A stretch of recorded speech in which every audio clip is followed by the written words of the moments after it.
It is Sunday, the 25th of September, 2016. I'm in front of the Unitarian Church of Montreal.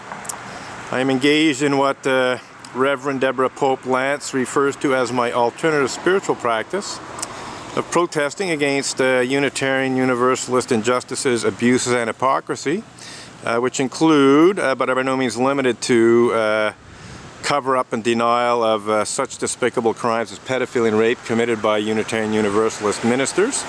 Say nothing of Unitarian Universalist religious educators and other Unitarian Universalist lay leaders and so on.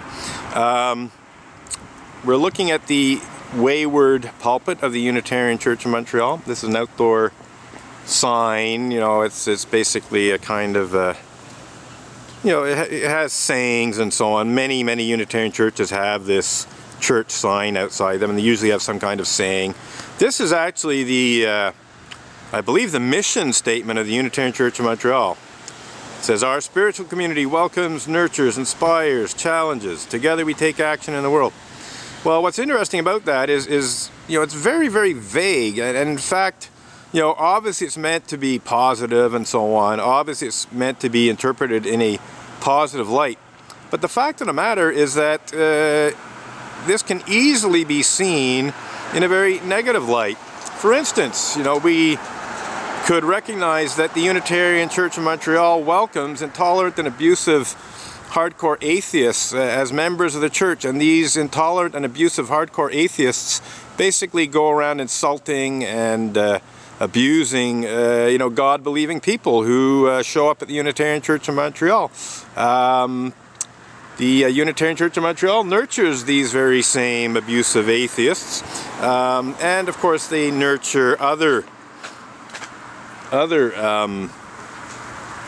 people who behave badly. Oh, you scuffed my slogans.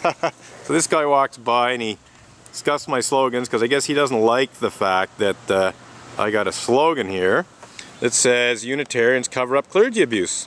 But the fact of the matter is Unitarians most certainly do cover up clergy abuse. And so this guy who just went into the church, somewhat younger looking fellow, probably one of the university students that the Unitarians try to recruit at the Concordia McGill, scuffed my slogan in basically an expression of disagreement, but also trying to hide it.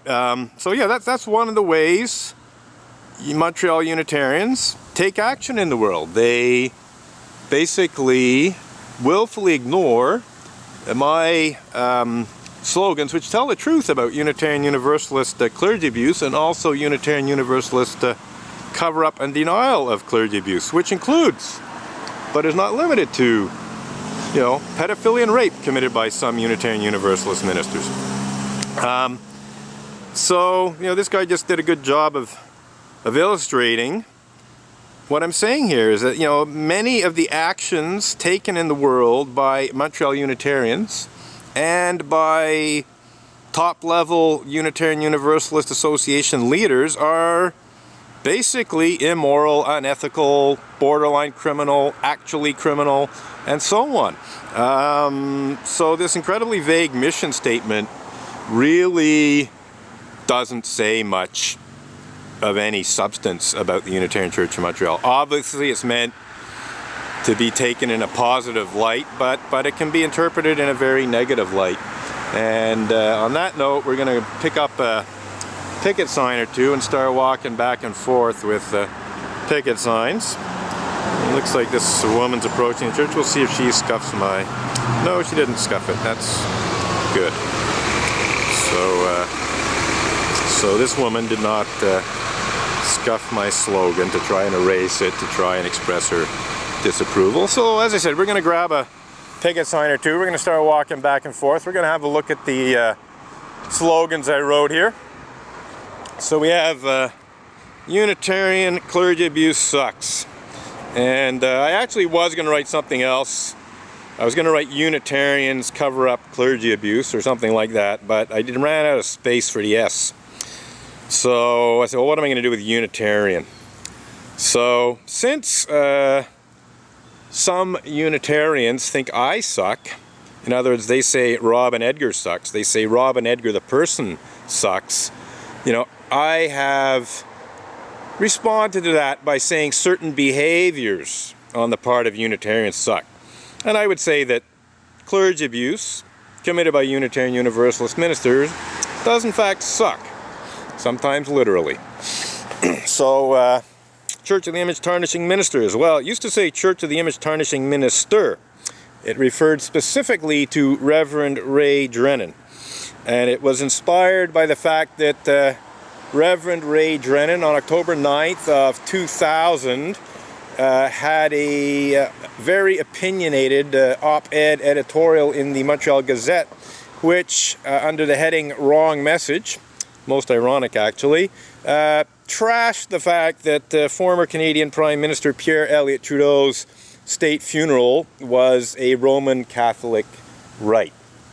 According to Reverend Ray Drennan, who is one of those intolerant and abusive fundamentalist atheists I'm talking about, the state funeral for former Canadian Prime Minister Pierre Elliott Trudeau should not have been a Roman Catholic church service. It should have been a secular affair.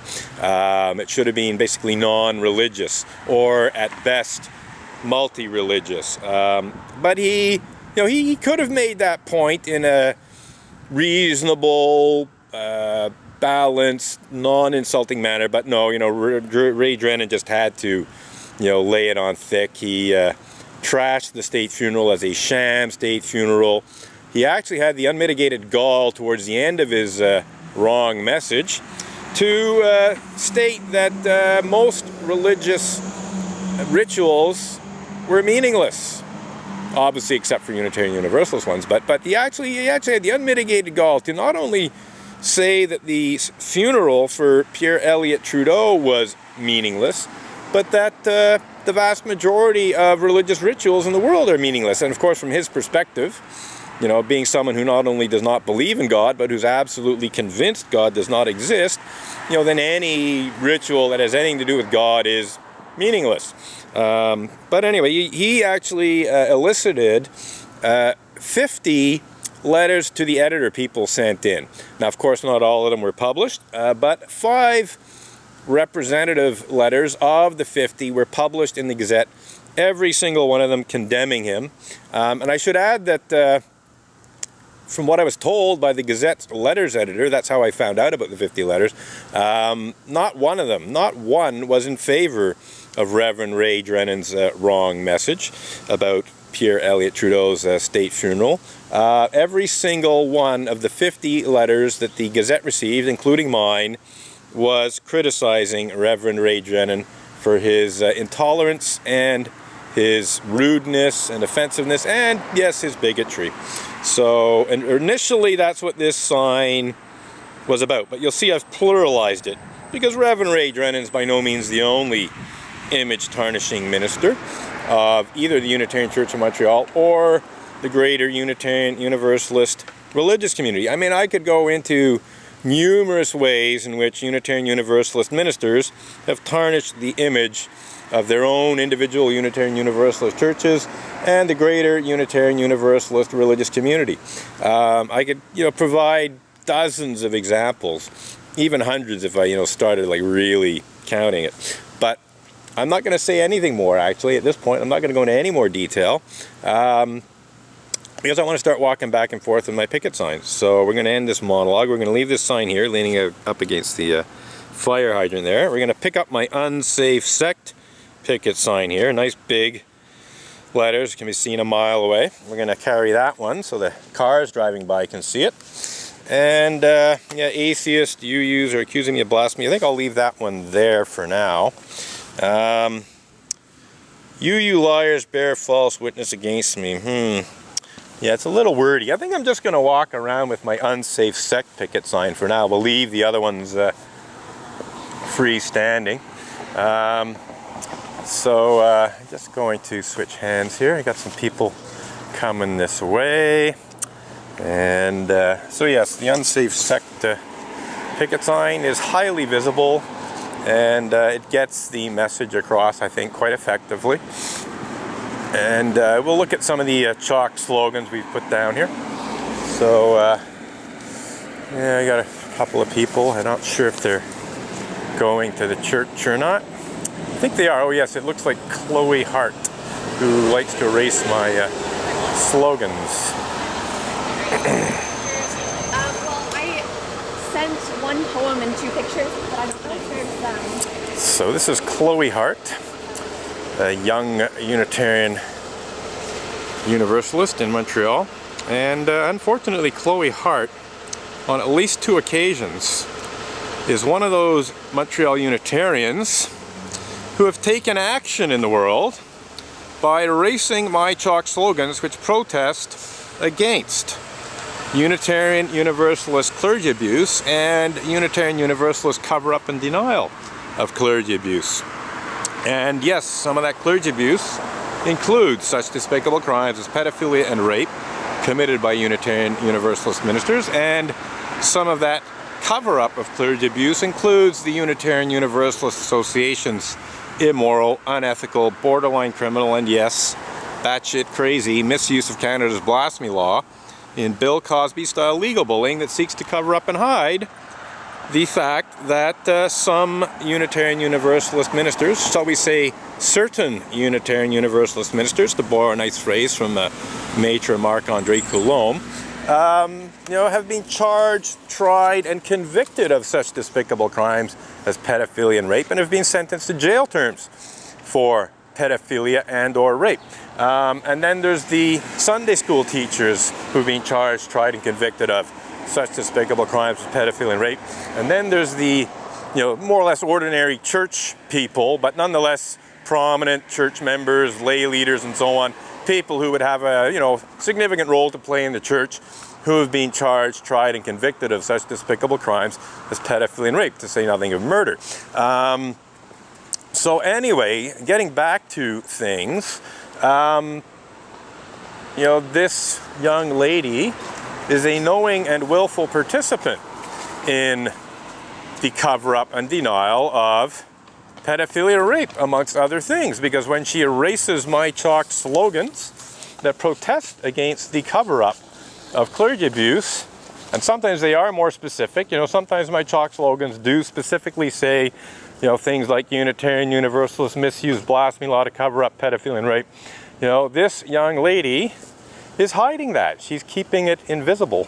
So unfortunately, she is one of these Montreal Unitarians who actually,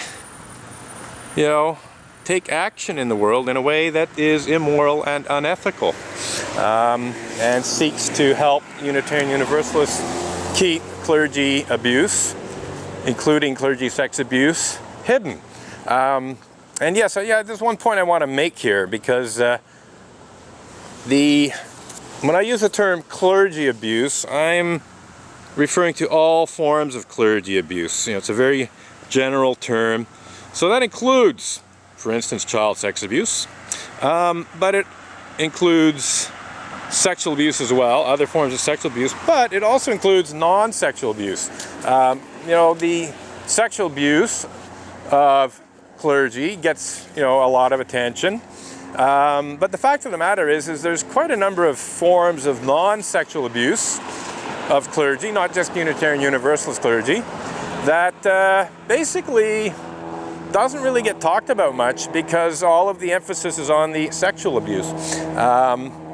And when it gets right down to it, some of the less serious forms of clergy sexual abuse, such as, for instance, Unitarian Universalist minister making unwanted sexual advances on a member of the congregation, a Unitarian Universalist minister, maybe patting the bum of a church member, that kind of thing. Fairly low-end clergy sexual misconduct.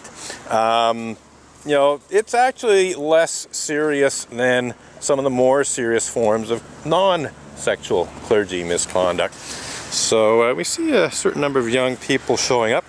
I know that the Unitarian Church seems to have set up a kind of recruitment at Concordia and McGill universities.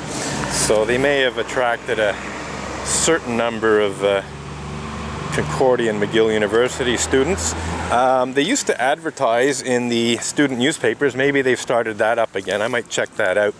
I've had some fun in the past, parodying the slogans in the advertising that the church uses in the student newspapers. In fact, they used to advertise in the Montreal Gazette, if I remember correctly, and I parodied some of those ads. Anyhow, so far, not a whole lot of people showing up. A few younger members and John Inder. We shall see what transpires. That just keep circulating here as one is supposed to do when protesting. So in the past, I have generally held 2 picket signs, one in each hand. But this morning we're just going to stick to the unsafe sect picket sign because my picket signs are slightly depleted. In fact, I was down to just 3 or so as a result of thefts and vandalism, and at one point I accidentally left some of my picket signs at another protest and forgot to retrieve them, and they disappeared. So I lost a good chunk of my picket signs. We're slowly replenishing them. We're slowly, making some new slogans and so on. So for the time being, I think the unsafe sect picket sign, which by the way used to have a question mark after sect, making it a question, is this sect unsafe? But based on, everything I know about the Unitarian Universalist religious community and how it deals with clergy abuse of all kinds, it's definitely not safe for people who are victims of clergy misconduct.